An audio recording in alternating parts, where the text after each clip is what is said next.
Welcome to the Life After Sugar podcast, the podcast that's not just about sugar, but about your relationship with it and also with food and especially with yourself. So if you want to discover your life after sugar and hear inspiring stories from all kinds of people who also cut out sugar in their way, at their pace, for their own reasons, this is the podcast for you. Because when you take away the sugar, you can finally discover the real sweetness in your life. I'm your host, Netta. So where can you find sugar, or where should you avoid sugar if you're trying to cut down on sugar? Well, the first place is for liquid sugars. So carbonated drinks, including the ones that are marketed as healthy.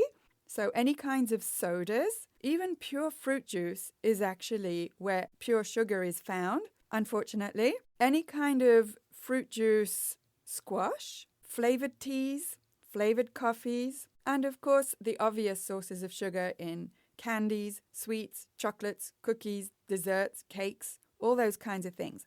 But also what is really shocking is how much sugar there is in savory foods like condiments, things like ketchup, barbecue sauce, mayonnaise. All of these things contain small quantities of sugar, but because we eat so many of these types of products, the sugar really does mount up. And also in like healthy packaged foods like cereals. I remember I used to eat lots of bran cereal for my constipation, not that it did me any good. And only when I started looking at the labels did I realize, oh my gosh, these healthy cereals, these high brand cereals, contain high sugar content as well. And another thing to watch out for, which is also surprising and a little bit shocking, is flour. Now, you wouldn't think that flour and the starch in flour is a type of sugar because it doesn't taste sweet. But because the process of making flour involves grinding it up into a powder, which means that the cell structure of the grain is also broken down, well, the body processes flour more quickly because it's in powder form.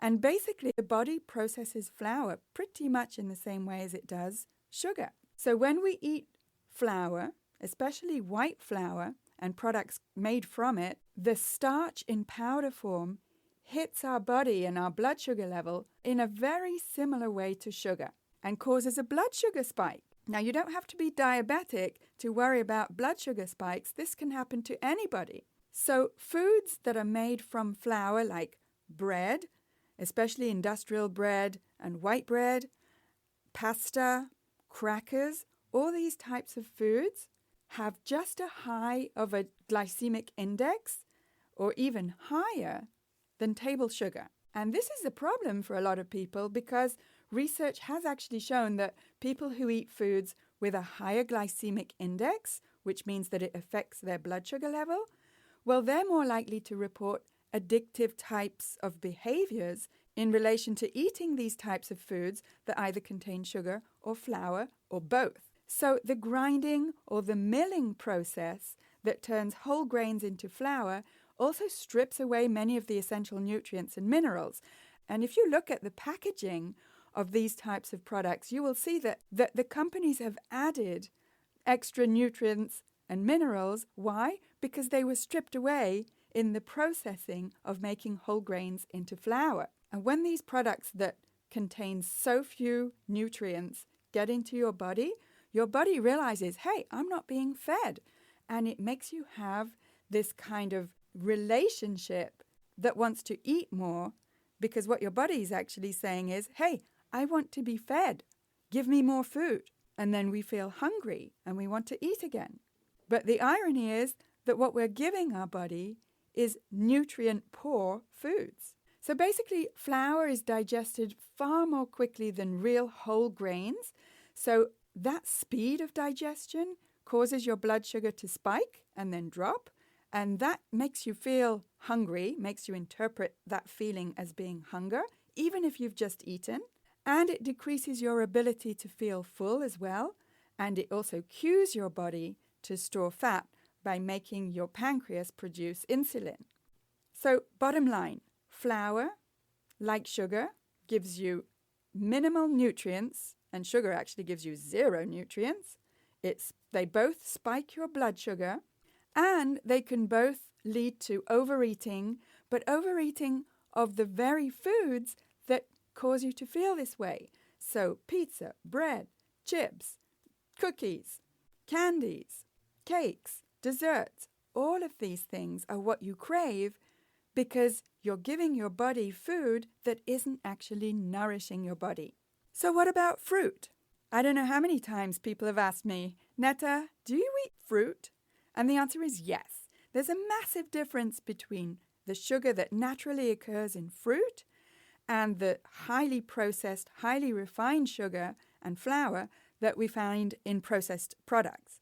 So what fruit has is the water, the fiber, and the nutrients that flour and sugar don't have. However, some fruits have more sugar content than others. So there are lower sugar fruits like berries, strawberries, blueberries, raspberries, blackberries, and citrus fruits as well.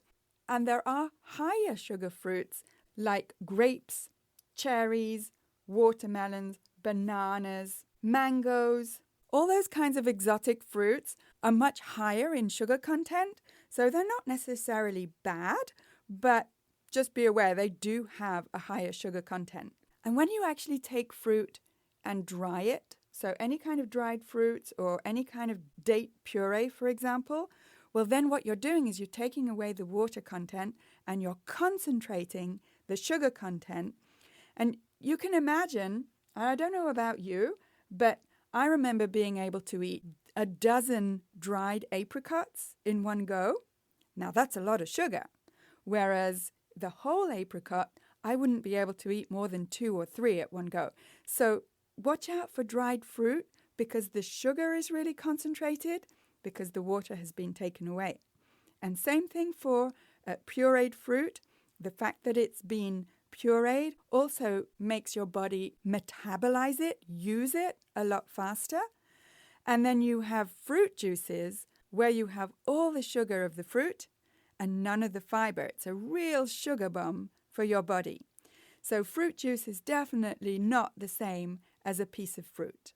So we kind of need a dictionary for the word sugar because when we say life after sugar, what does that mean? Does that mean absolutely no form of sugar whatsoever, even the natural sugars that you find in non-sweet foods like vegetables? Well, for me personally, no. I don't mean the natural carbs that are in vegetables when I talk about sugar. I mean the processed, refined, unnatural sugars in industrial white sugar, in white flour, in all the processed products that are made with these ingredients.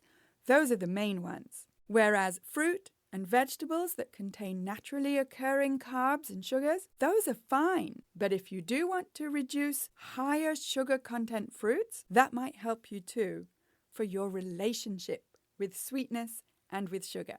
Hope this has helped. Don't forget to subscribe to the podcast. Keep in touch and see you soon for another episode.